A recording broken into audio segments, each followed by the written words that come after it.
మనకి దేవుడు బలం ఇచ్చినప్పుడు, జ్ఞానం ఇచ్చినప్పుడు, ఏజ్ ఉన్నప్పుడు ఇదే టైం మనలో ఏ పాపం అయితేనే అలవాటుని సరి చేసుకుంటూ దేవుడి గురించి మంచిగా జీవించాలి. హల్లెలూయా.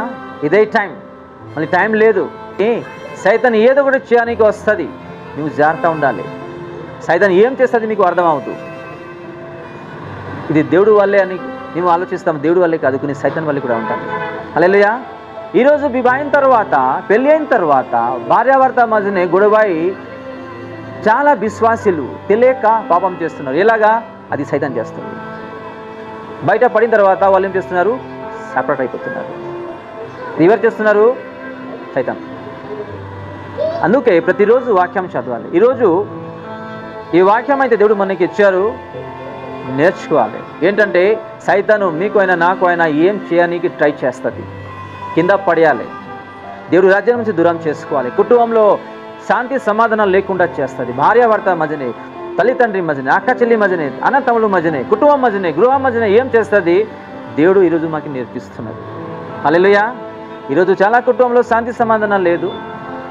పిల్లలకి ఏమో తల్లిదండ్రి చెప్తే వాళ్ళు ఉల్టా జవాబిస్తారు. అవును కదా. భార్యకి ఏమి చెప్తే భార్య కూడా జవాబిస్తారు, భర్త కూడా ఎలా జవాబిస్తారు. ఇది ఎలాగవుతుంది? సైతాన్ వల్ల. అని తెలుసుకోవాలంటే ప్రతిరోజు ఇది చదువుకోవాలి. దేవుడు ఎందుకు ఇచ్చారు ఈ బైబిల్ మనకి చెప్పండి. సహజంగా విశ్వాసం ఏం చేస్తారంటే ఆదివారం వచ్చినప్పుడు, విశ్రాంతి దినాలు, శనివారము అలాగే ఆదివారము చక్కగా బైబిల్ని ప్రేమగా తీసుకొస్తారు, అంతే కదా. మళ్ళీ ఇంటికి వెళ్ళిన తర్వాత ఎక్కడ పెట్టేస్తారు మీరు చెప్పండి? సెల్ఫ్లో ఎక్కడైనా పెట్టేస్తారు. మరి ఎప్పుడు మళ్ళీ తీస్తారు? విశ్రాంతి దినాల్లో. విశ్వాసి అంటారు అది, చెప్పండి.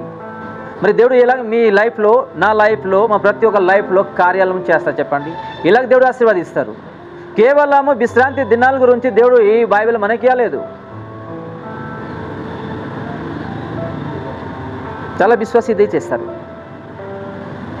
ఆదివారం శనివారం వచ్చింది, చర్చికి వచ్చాము, అయిపోయింది, ఎక్కడి నుంచి తీసుకొచ్చాము అక్కడ పెట్టేస్తాము, మీద మనకి ఎలాగ ఇష్టం అలాగే మేము జీవిస్తాము. దేవుడు అలాంటి విశ్వాసికి ఎప్పుడూ ఆశీర్వదించారు. హల్లెలూయా. నేర్చుకునే విషయం ఏంటంటే ఎవరైతే దేవుడి గురించి లోబడి సైతాను చలాకి నుంచి, మనుషు చలాకి నుంచి బ్రతుకుతారు, దేవుడు వాళ్ళని బహుగా ప్రేమించి కాపాడతారు. మనుషు ఒక మాట చెప్పినారు, ఆ మాటలో మేము పడిపోతున్నాము, బాధపడిపోతున్నాము, వాక్యం చదవడానికి మనకి టైం లేదు, మనుషులు లేదు, ప్రార్థన చేయడానికి ఇష్టం లేదు, దేవుడు ఎలాగ మీకు నాకు ఆశీర్వదిస్తారు చెప్పండి? చేయలేదు. సహజంగా ఒక తల్లిదండ్రి పిల్లలకి ఏమంటారు? మీరు మంచిగా చదువుకోండి అంటారు, రైట్? మీరు మంచిగా చదువుకోండి. వాళ్ళు చదువుకెళ్ళిన తర్వాత కొన్ని విషయంలో వాళ్ళు పడిపోయి తల్లిదండ్రికి అవాదం చెప్పినప్పుడు తర్వాత వాళ్ళకి తెలిస్తే తల్లిదండ్రి ఏం చేస్తారు చెప్పండి? ఎగ్జాక్ట్ అలాగే మన యేసు ప్రభు కూడా మనకి ఒక సమయం ఇచ్చారు, ఒక టైం ఇచ్చారు. మనలో ఏమున్నాయో అది మార్చుకుంటూ, సరి చేసుకుంటూ, పరిశుద్ధంగా జీవించాలి అని ఒక నిర్ణయం తీసుకుంటే బహుగా ఆశీర్వదిస్తారు. ఈరోజు చాలా కుటుంబంకి ఆర్థిక ఇబ్బంది ఎక్కువ ఉన్నాయి, రోగాలు ఉన్నాయి. ఎందుకు చెప్పండి? ఎందుకు? అయితే దేవుడికి లోబడి ఈరోజు నువ్వు జీవిస్తలేదు కాబట్టి, వాక్యానుసారంగా ఈరోజు నువ్వు జీవిస్తలేదు కాబట్టి, ప్రార్థన లేదు కాబట్టి, పరిశుద్ధత లేదు, దేవుడు అంటే భయం లేదు, పాపం అంటే భయం లేదు, నరకం అంటే భయం లేదు కాబట్టి ఈరోజు కొన్ని విషయం దేవుడు మనకి నేర్పించారు. ఆ విషయం ఏంటంటే సైతాను ఈరోజు ఒక విశ్వాసికి ఏం చేయాలి అని ఆలోచనతో తిరుగుతుంది. ఎగ్జాక్ట్ అదే జరుగుతుంది కుటుంబంలో. మేము జాగ్రత్తగా జీవించాలి, జాగ్రత్తగా ఉండాలి. మేము 2 ఆలోచనలు ఉంటే సైతాను 10 ఆలోచనలు ఉంటుంది. మేము 2 అడుగు ముందు ఉంటే 10 అడుగు ముందు సైతాను ఉంటుంది. సైతాను ప్రతి ఒక్క పన్న నుంచి ఎస్కేప్ అవ్వాలంటే ఇది ప్రతిరోజు చదువుకోవాలి. మన లైఫ్లో ఏ బలహీనత ఉన్నాయి, అలవాటు ఉన్నాయి, ఫస్ట్ అది తీసి పడేయాలి. అప్పుడు దేవుడు బహుగా దీవించి ఆశీర్వదిస్తాడు. సహజంగా చాలామంది ఏమంటారంటే నేను బాప్తిసం తీసుకున్నాను, పరలోకం వెళ్ళిపోతాను, దేవుడు నాకు ఆశీర్వదిస్తారు. ఇప్పుడు నేను దైవజనులు, నేను సేవ చేస్తే పరలోకం వెళ్ళిపోతాను, అలాంటివి ఏమైనా రాయబడి ఉన్నాయా చెప్పండి? ఒక దైవజనులు సేవ చేస్తే పరలోకం వెళ్ళిపోతారా? ఒక విశ్వాసి బాప్తిజం మారు మనసు తీసుకుంటే బాప్తిజం పరలోకం వెళ్ళిపోతారా? బాప్తిజం అయిన తర్వాత పాపం చేయట్లేదా చెప్పండి? నేను ఇప్పుడు దైవజనులు, నా ద్వారా కూడా ఎన్ని మిస్టేక్ అయిపోవచ్చు. ఆ మిస్టేక్ కాకుండా ఏం చేయాలి? జాగ్రత్తగా జీవించాలి. నేను ఇప్పుడు దైవజనులని సేవ చేస్తే నీ పరలోకం వెళ్ళను. నాలో ఏదైతే ఉన్నాయి బలహీనత, పాపం ఏం చేయాలి? నేనే తీసి పడేయాలి. అది విశ్వాసి అయినా సరే, ఎవ్వరైనా సరే. అప్పటి వరకు మేము ఎవ్వరు కూడా పరలోకం వెళ్ళలేము. చాలా సంఘంలో ఏమవుతుంది అంటే, నేను 30 మందికి, 20 మందికి, 100 మందికి, 1000 మందికి, 500 మందికి బాప్తిసం ఇచ్చేస్తున్నాడు, వాళ్ళందరూ పరలోకం వెళ్ళిపోతారు. ఓకే, మీరు దేవుడు వాక్యానుసారంగా బాప్తిసం ఇచ్చారు.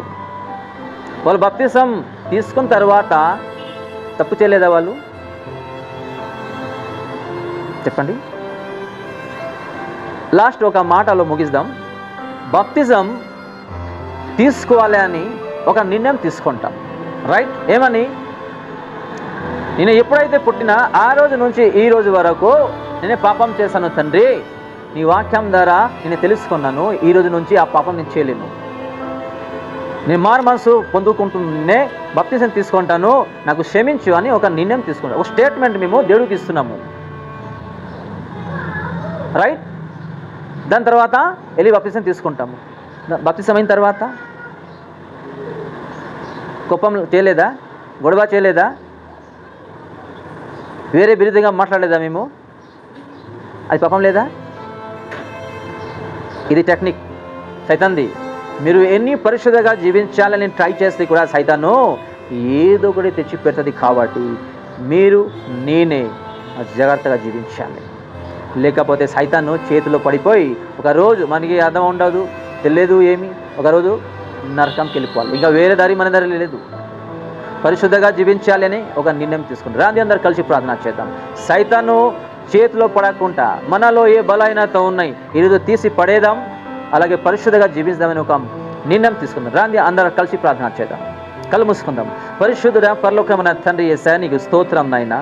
ఈరోజు ఈ కుటుంబం మధ్యనే సైతాను గొడవలు, రకరకాల సమస్యలు తెచ్చిపెడుతుంది తండ్రి, మీకు తెలుసు. ఈరోజు విశ్వాసికి తెలుసు ఇది సైతాన్ వల్లే వస్తుంది అని. కానీ మళ్ళీ అదే మాటలో, అదే గొడవలో పడిపోయి నీ సన్నిధి నుంచి దూరం అయిపోతున్నారు, ప్రార్థన నుంచి దూరం అయిపోతున్నారు, పరిశుద్ధత దూరం అయిపోతున్నారు, వాక్యం నుంచి దూరం అయిపోతున్నారు తండ్రి.